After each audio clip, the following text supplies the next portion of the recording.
దృష్టి కూడా లేదు. ఇవి మార్చాలంటే చాలా విషయాలు మారాలంటే పౌర సమాజం ఏం చేస్తుంటే ఉద్యమాలు, ప్రచారోద్యమాలు, సాంస్కృతిక ఉద్యమాలు లాంటివి చేయాలి. మనుషులు తప్పుడు భావాల్లోకి, తప్పుడు ఆలోచనల్లోకి, వ్యసనాల్లోకి వెళ్లకుండా ఉండాలంటే ప్రభుత్వం అన్నా చేయాలి. ప్రభుత్వం వాళ్ళు మొన్న కాంగ్రెస్ ప్రభుత్వంలో సాంస్కృతిక శాఖ జూపల్లి కృష్ణారావు గారు వాళ్ళ దగ్గర ఉన్న సాంస్కృతిక సారథి 500 మంది సైన్యం ఉన్నారు, పాటలు పాడేవాళ్ళు, ఆటలు ఆడేవాళ్ళు. వీళ్ళతో మనం ఏది చేయొచ్చు కన్స్ట్రక్టివ్గా అని అడిగితే నేను ఆ మీటింగ్లో చెప్పాను, ఇదే తెలంగాణ సమాజం ఇట్లా ఉంది, మీ ఇంతమంది పాటలు పాడేవాళ్ళు ఉన్నారు కదా, ఈ సాంస్కృతిక ప్రచారం చేయండి, మత విద్వేషాలు వద్దని చెప్పండి, పరువు హత్యలు వద్దని చెప్పండి, సమస్యల్ని పరిష్కరించుకొని శాంతియుతంగా కానీ హింసాయుతంగా వద్దని చెప్పండి. తెలంగాణ చూడండి ఎన్ని పరువు హత్యలు పెరుగుతున్నాయో. ఎందుకు పెరుగుతున్నాయి? ఒకవైపున బడుగులకు సామాజిక అధికారం పెరుగుతుందని సంతోషిస్తున్నాం కదా, అట్ ద సేమ్ టైం కొన్ని చోట్ల పెరిగిన చోట్ల ఆ బడుగులు తమ కంటే ఎక్కువ బడుగుల మీద దౌర్జన్యాలు చేస్తున్నారు. బీసీలకు దళితులకు మధ్య దౌర్జన్యాలు జరుగుతున్నాయి. దళితుల మీద బీసీల దౌర్జన్యం పెరుగుతుంది.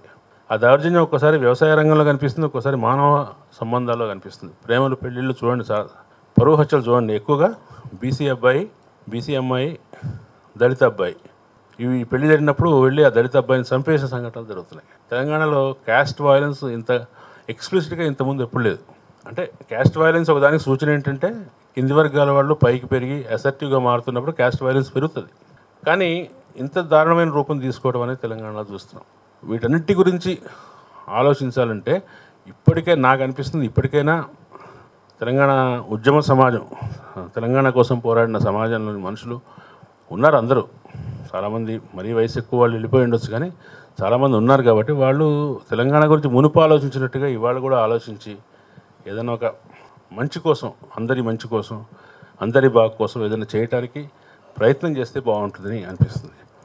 తెలంగాణ ఉద్యమం నక్సలైట్ ఉద్యమం వల్ల చాలా బీభత్సము, నిర్బంధము, అణిచివేత, అదే సమయంలో వనరుల విధ్వంసము, దుర్భిక్షము ఇవన్నీ వచ్చిన సమయంలో 90sలో తెలంగాణ భావన అనేది మనందరికీ ఒక ఊరటనిచ్చింది.